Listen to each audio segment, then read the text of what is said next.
Walking Talk Therapy with Ascend Counseling and Wellness. I'm your host, Trevor Thompson. We're back with another segment of Meet the Therapist. We have one of our therapists of our Kids and Teens Clinic, Malia McDermott.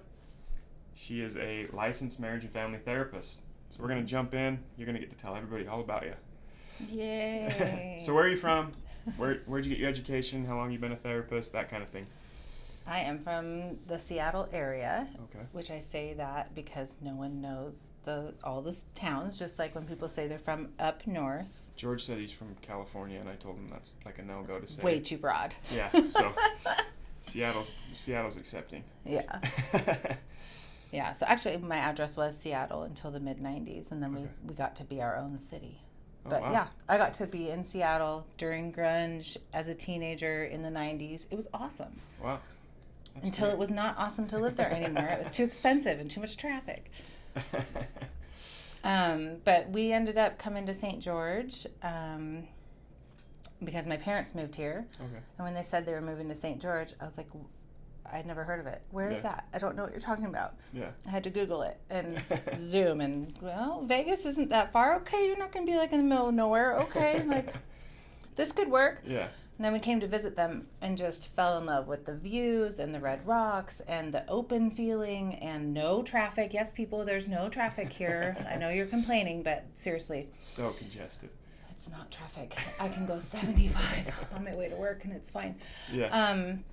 So, yeah, we just loved the lifestyle and the people were super friendly. And at that time, I knew I wanted to have a practice that specialized in kids. And I was like, well, there's no shortage of kids here. So we decided to make the move in 2019. Okay. And luckily, before prices got cuckoo here. So that was good. Like, it's been really good for our family. That's cool. We're super excited to be here. So how long have you been practicing? So I started seeing clients in Seattle. I worked for a year there in 2018. So, like, since January of 18, so 4 years. I suck at math. That's 4 years, yeah. Okay, 4 years. Sometimes awesome. feels like longer. But yeah, I started school in 2013. Okay. And I literally did one class at a time. I worked a full-time job, a part-time job, full-time master's school or graduate school, and had a baby like in the middle of it. Wow. So I was Wow. yeah, I was a little busy. Okay. But yeah, so I did the super slow route for school. That's okay. So it feels like I've been a therapist longer, I think. You've lived it. Because school took since so long. 2013. Yeah. So, typical demographic of clients that you're seeing, we're going to do a separate episode, just so you guys know, on her clinic. It's a specific kids and teens clinic. So look forward to that one. But as far as your typical demographic, maybe just let them know what your daily work looks like. Yeah, so my clinic does specialize in kids and teens. I do have some grown-up clients because, keep me sane. But I love using play therapy techniques. And so I have clients from ages, I really think 4 and 5 is probably too young for therapy, but for certain kids with certain diagnoses, it can be helpful. Yeah. Mostly that's providing family support and education for the parents too. But I see kiddos typically kindergarten through, young adulthood when they're in the free trial adult version of life, right? Before their free trial expires. Yeah. But yeah, I love working with kids and teens. I think it really keeps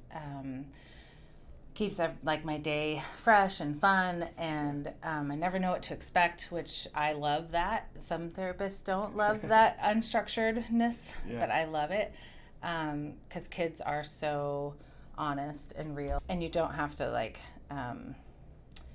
I don't know. They just provide it, and it's right there, and every day's it's in the different moment. for you. Mm-hmm, yeah, the spontaneity, and I just That's love awesome. that. Yeah.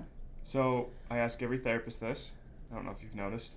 If you had any advice for somebody that was hesitant about coming to therapy, and I know maybe kids are coming because their parents feel like they need to, but what would be your advice for somebody that maybe still has that taboo or stigma of therapy's not for me, I don't believe in therapy?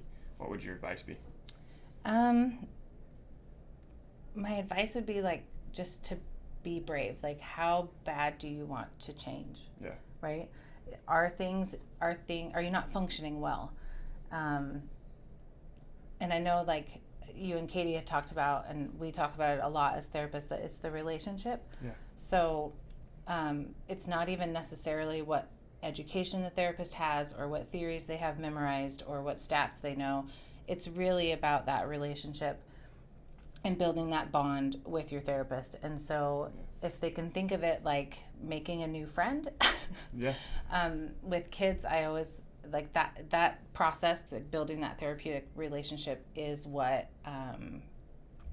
is the most beneficial, and that is what we focus on at first. And it's really easy, and some kids are like excited to be there and come, play with toys that they don't have at home, or the parents are like, oh, that's messy, we're going to leave that here at the clinic.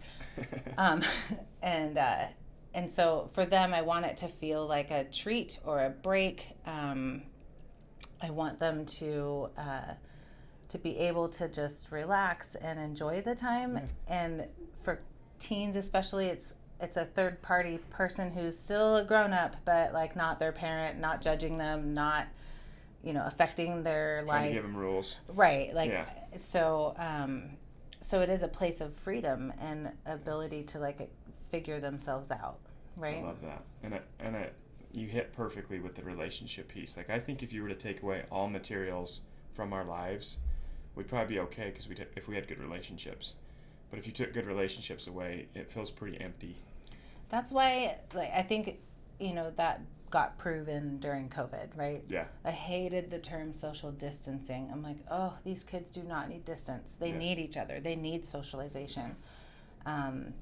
We need those relationships. And so I think it's really important to like have your relationships function well. And that starts at home, in the family, with, parent-child relationships, sibling relationships, relationships with peers and friends. Like, it all matters.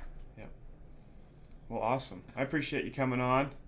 Hopefully you guys got something from this. If you have maybe a child that's struggling or a teenager that's struggling, Malia is an amazing therapist. She has a team of therapists at her clinic that are amazing and can provide some awesome support for your families. So if you're interested in scheduling for her, I'll attach some links on how to do so. And please remember, you can always reach out privately on our Instagram, ask us any questions that you've always wanted to ask a therapist, and we'll help provide some content that hopefully gives you some tools and resources that you need. Thank you guys so much, and we'll see you next week.